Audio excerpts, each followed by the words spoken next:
President Donald Trump lost his youngest brother Robert Trump, who died at the age of 71, on August 15, 2020. It's not very often that you hear the president talk about his family members, but since he's been in office, most of his siblings and extended family have supported him. Donald said in a statement to the press that he and his brother were best friends, even though they were estranged up until Donald won the 2016 election, according to a report by CNN.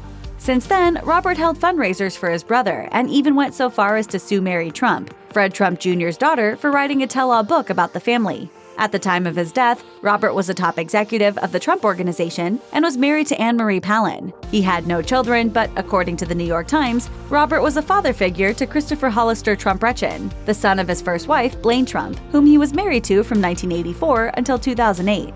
There's not a whole lot of information about their time together, but it's safe to say that Blaine has moved on from her romantic relationship with Robert, even if she keeps the Trump last name. Much like her ex-husband Robert Trump, Blaine kept a low profile as a New York City socialite. She married the real estate mogul in 1984. According to People magazine, Blaine grew up in Japan, where her father worked for IBM throughout the 1960s. She dropped out of the University of Tokyo and had a short-lived marriage to Peter Retchen, with whom she had her son, Christopher. She met Robert, who eventually adopted her son, at a fundraiser and fell in love. Per the same outlet, Robert said of Blaine in 1998, "I literally saw her across the room at a fundraiser and made a beeline to find out who she was." Alas, by 2010, they were officially divorced, though according to New York Magazine, they had been separated since 2007.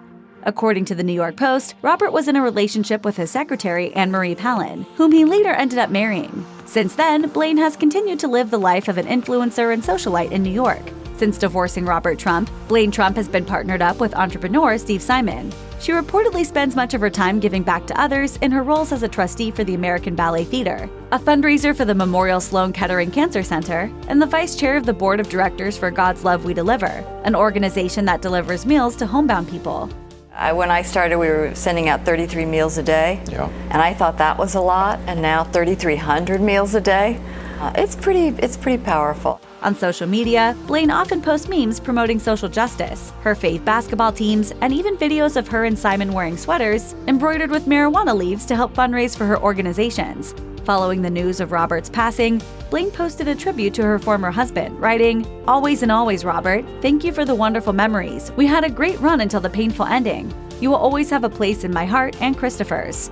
Although she is no longer married into the Trump family, Blaine is still obviously very connected to them. It's hard to tell exactly how Blaine Trump feels about her former brother-in-law, Donald Trump. Although they reportedly weren't always very close, Blaine's ex-husband Robert was vocally supportive of his brother in recent years. Donald also visited Robert at the hospital in New York City before his death. According to the Associated Press, the president said, quote, "I have a wonderful brother. We've had a great relationship for a long time, from day one." Despite that relationship, according to the New York Post, Robert and Donald couldn't have been more different from each other. Speaking about Robert, a source told the outlet, "He's not flamboyant. He couldn't be more different than his brother, quite frankly. I don't even know how they're in the same family." If the two men were so different, it's possible that Blaine is not super close with Donald either. However, according to Vogue, she did attend the 2017 inauguration. Instead of discussing politics, Blaine kept her comments around the inauguration focused on fashion and the First Lady. According to Vogue, she said at the time, "Melania is an extremely beautiful woman who wears clothes with ease and style. What she chooses to wear as First Lady will have an impact on future fashion trends. I think it will be a very glamorous time in Washington during the Trump administration."